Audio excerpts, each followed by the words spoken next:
Hello, my friends. Chuck here again, and it is a glorious day in Virginia. Wow. But I have to confess, this is the first day we put our gas log fire on early just to take the chill off. We like a cold house, but sometimes in the morning when you first get up, it's nice just to have a little bit of warmth blowing through the house. So that's where we are. It's fall and we're getting there quicker and quicker. Well, today I want to just share a story. There's going to be a series of stories of my experiences of Jesus with me in school. I found myself teaching in a school, and it's amazing. You know, you hear people complaining that they've taken prayer out of school, and you know, whatever your view on that is, I want to tell you that where God's people are, you can't take prayer out of school. There might not be a big bunch of people just saying words, but the Lord is there just as much, I can assure you, where his people are. Wherever his people are, in the seeming darkest, godless places, Jesus is right there. In fact, that's the very places he likes to be. And so today, I want to share one of those stories. You remember I found myself teaching. You remember from the previous sessions that I came over to the States as a pastor, and I ended up being a pastor in a school, if you like. And today's story is one of those things where the Lord continues to tell me just to do what he tells me to do and leave the rest to him. I mean, this is the story of his ministry, isn't it? Give me some fish and loaves, I'll take those, and I'll feed all these thousands of people. You think of Naaman in the Old Testament, you know, he was just asked to dip 7 times in the Jordan, and he was like, oh, is that all? You know, you're not going to wave your arms around me and make some great incantation and but once he humbled himself and did the simple thing, he was healed of his leprosy. I mean, and the Lord is always reminding me that he doesn't expect me or you to do everything. So I don't know, if you're not a Christian, if you're not a person of faith, how you see God. But he knows we have our limitations. The Bible says we can do all things through Christ who strengthens us. That is true. But he also gives us the strength to do what he tells us to do. You know, he doesn't expect us. He says he will move the mountains. He doesn't expect us to move the mountains. So we have certain things that we are told to do on our journey. Sometimes it's praying, sometimes it's speaking, sometimes it's going here and going there, or surrendering something, giving back to him something that we've held on to. And today's story, I was inspired by the wedding feast and what Mary told those servants. You remember the story? They ran out of wine and Jesus creates wine. And in fact, it's not just wine, it's the very best wine. And it's provided at the end of the wedding feast, you know, days after it started, where people are starting to serve up the less good wine. People are amazed at, gosh, this wedding is like no other. The very best is at the end. And that's a bit of a message in itself for us, isn't it? The best is yet to come. I always wear this bracelet. We used to give these out at church. We have t-shirts, wristbands, you name it. We're up to everything. But it says greater days ahead on it. And that's always the case with Jesus and our journey of faith. So Mary tells the servants, I mean, she goes to Jesus and says, hey, we haven't got any wine. Can you do something? She must know that he has the ability to do miracles. I mean, in John, this is the first of the signs, the first miracle sign. But she must have known, he must have done some things that only she knew about, but she knew he was able to do something unusual, miraculous. So she goes to him and says, look, we need some wine. He said, well, why do you bother me now? My time hasn't come. Why are you bothering me, mother, with this? But he's so good and kind. He probably said it with a smile on his face. And she knew him. She knew that she had a son who would listen to her request, and she just tells the servants, do whatever he tells you. And so today is do whatever he tells you. You don't have to do any more. And of course, in the story, all he tells the servants is to fill the 6 jars of washing jars, fill them with water, fill them right up to the top. He didn't say it had to be special water or anything like that. No, all they had to do is fill the jars. So I think we've talked about this before. They had to fill them up, Full is full, not nearly full and not overfull. Just fill them up, yeah? And then, of course, it became the wine. We have no word of incantation or, Father, will you do it? We don't need to know that. This is a miraculous sign. Their act of faith in doing what they were asked to do released the miracle, because they did it by faith. I mean, who would fill up 6 great big jars with water when there's a need for wine? So, my story starts, I was given a teaching post after a month or 2 of being at the school in the SALT system and learning its routines and rhythms of being a remedial English teacher. Remember the guys who came to the house to help sweep the leaves? They were part of that group. Well, in a lower grade, there was a larger group of children, and they were all struggling with their English and reading. And in that class was a young lady who was having to repeat that grade. And she was a trip. I'm sure if she ever listens to this, she'll smile too. And she'll know exactly what this story is about. But she would come occasionally to school. I mean, she didn't want to repeat that grade level. And sometimes I noticed her driving past the school with her parents, I suppose it was, to somewhere in the day, and they weren't dropping her off at school. They had some other thing that they wanted her to do. And she had some emotional needs. I think, she was a little bit, well, you might say bipolar of her, but she would just be really hard on her parents. If she went to the clinic or something, she'd be shouting down the phone at them, get me out of here, you come and get me now, or that sort of thing. So she was a bit of a problem. But actually, I've known her since I left teaching, and she's the sweetest girl. Has she got her life all together? Not quite. But this particular time was before my first Christmas. And she actually was there for the week before Christmas, because, different things happen at school the week before Christmas. There are some concerts and different things going on, and it's a bit more relaxed perhaps. And I had felt really led to read the little young person's novel, The Best Christmas Pageant Ever. And if you ever get a chance to either see the movie or to read the book, it has some beautiful insights. And I was very keen that the kids, many of the kids didn't have any church experience, but I was very keen that they should at least know the Christian story, Jesus coming and Mary and Joseph.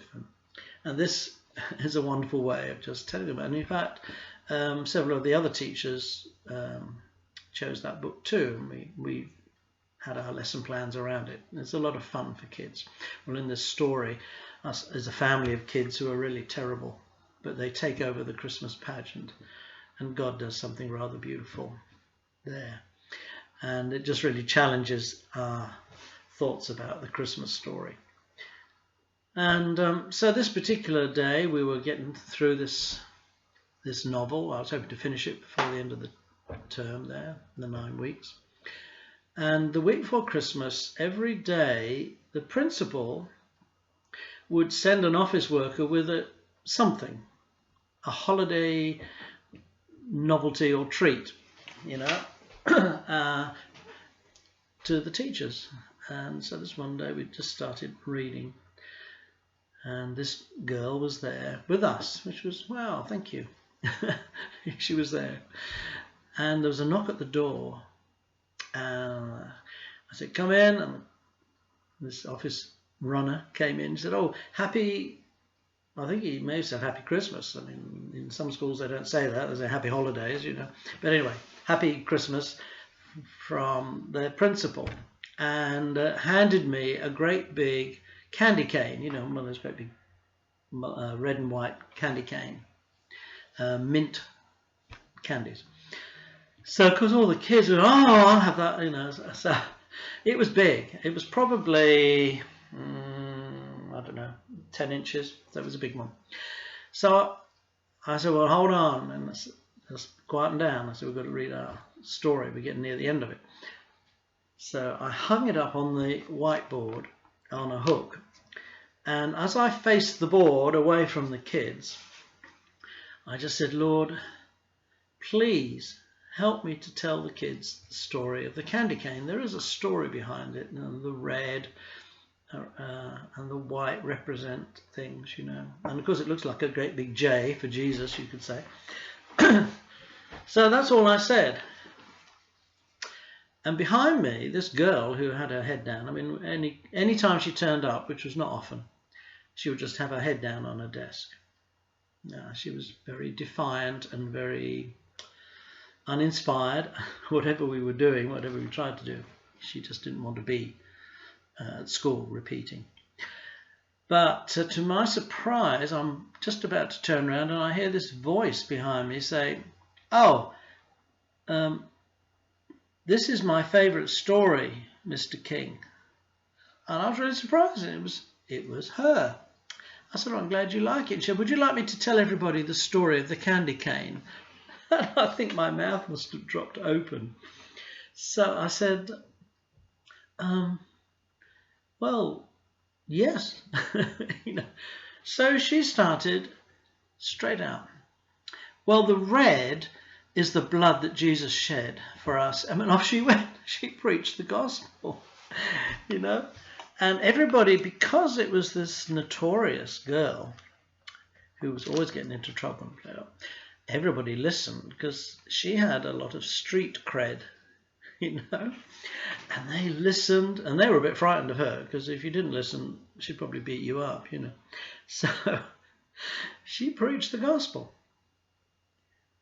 And I was amazed. And she even said, and we have a choice to believe this is true and to accept Jesus. You know? Well, at that moment, we got a bit sort of near the end. I was going to wrap up that particular class with just the story, you know, and then they were dismissed. Well, as she finished, she was the story that day. And the bell went, and off they all went. I couldn't believe it. I was just amazed. Well, then I had a planning period. So I was just crying because I had just prayed, Lord, please let me tell these kids the story about the candy cane and just the good news of the gospel and the good news of Christmas, you know. And he used this girl. Now, if you ask me who's the least useful or helpful person in the classroom to have, I would probably say this child.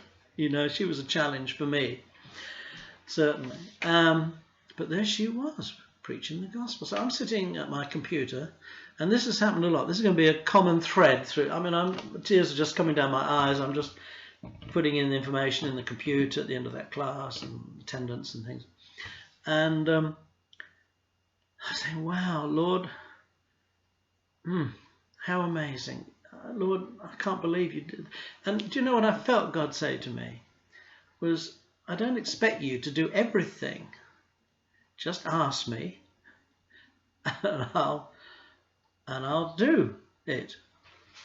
So I'm sitting there thinking about that, and then there's a knock at the door, and the door was half open, and it was this young guy who was in the same grade, and he just stuck his head around the door. He said, "Hey, Mr. King, Happy Christmas." I said, "Thank you." I mean, I didn't really, he wasn't in my class, and I sort of knew him. And he said, "Are you going to anything for Christmas?" And I just told him, you know. He just wanted to walk around the hallway, I think. He was just going to the bathroom and killing some time. But he said, "Do you have this," and he mentioned this girl's name, "in your class?" I said, "Yes, I do." He said, "She has a lot of problems, you know." And I said, "I think you're right." And he said, "Yeah, we've been friends since first grade." I said, "Really?" He said, "Yeah." He said, "I pray for her every day." Wow, where's this coming? I said, "Well, she's got a really good friend then, hasn't she?" Well, the best friends are the people who pray for you every day, aren't they? I said, well, she's very blessed. And I just pray you have a blessed Christmas. And off he disappeared. You know, he was there 1 minute and gone the next. And of course the tears flowed even more, you know. The Lord said, you know, I've got her covered in prayer, this child. And just remember, ask me or listen to me when I ask you to do something, because it's going to be well within your scope. Just trust me, have faith, and you'll see me work my miracles. And what happened that morning was definitely a miracle. A miracle. So even though people are not doing well in their lives, not in the best place, not behaving in the way that we want them to, that doesn't mean say we throw them over. You know, we continue to pray, reach out to them, love them, help them, and sometimes they're going to tread on us, but that's okay too, isn't it? God's got it. So I just want to pray, Lord, I pray for all my friends and whoever's listening to this. Do you know what I'm really praying for? I'll tell you now. I don't think I'm praying. You can pray with me. That somebody I don't know who is in a completely different place that I don't know will give me a little message. You know, I really enjoyed what you shared, or something like that. You know, that's my prayer today. I'll be praying that today with Deb, my wife. So that'd be really cool, you know, just to hear back, because we hear from many of you, you know, but to hear from somebody I don't know, or yeah, just somebody who's just discovered, you know, just found themselves listening. So I pray for you all. I pray that for whatever you're praying for, just do what Mary has told the servants to do. Whatever he tells you to do, however strange, however ordinary. Oh my goodness. Yes, we're always looking for the extraordinary, aren't we? We leave that to Jesus. He's the expert in the extraordinary. And that's where we get our worship, isn't it? We just stand back in awe. If we do everything ourselves, sometimes I feel we rob God of the glory. We're having a series this month at our church, at Cornerstone Assemblies of God, and we're looking at Abraham and his journey of faith, and the things that God's asking him to surrender, and just taking him on his journey. And we're looking also how that applies to our giving, our physical giving, you know, financial giving, giving of time, giving of the things that God has given us. And I think he just wants us to say, well, you know, I'm not going to put such a big burden on you. Just trust me. Give me the small thing. Give it with a good heart, with a loving heart for me. And you see what I do with it. I mean, we've got mortgages to pay, facilities to build, and whatever it is that is involving your life, not necessarily financial, but in any need, just commit it to him and see how he works. And make sure you write it down somewhere, okay, so you can give him glory and remember his faithfulness. So I just pray that he would bless you with a fresh measure of faith to trust him with the small things, even though you have to surrender them, and just trust him and see what he does with them. I pray that in Jesus' name. Amen. Well, listen, guys, be blessed this weekend, this week. And I have another story for you. There are going to be a series of stories. Jesus turning up in school, yes, not a Christian school, but a regular public school or a state school, and how he just turns up. If we just offer ourselves, he's there with us all the time. So be blessed, and I love you all, okay? Signing off from Virginia. God bless.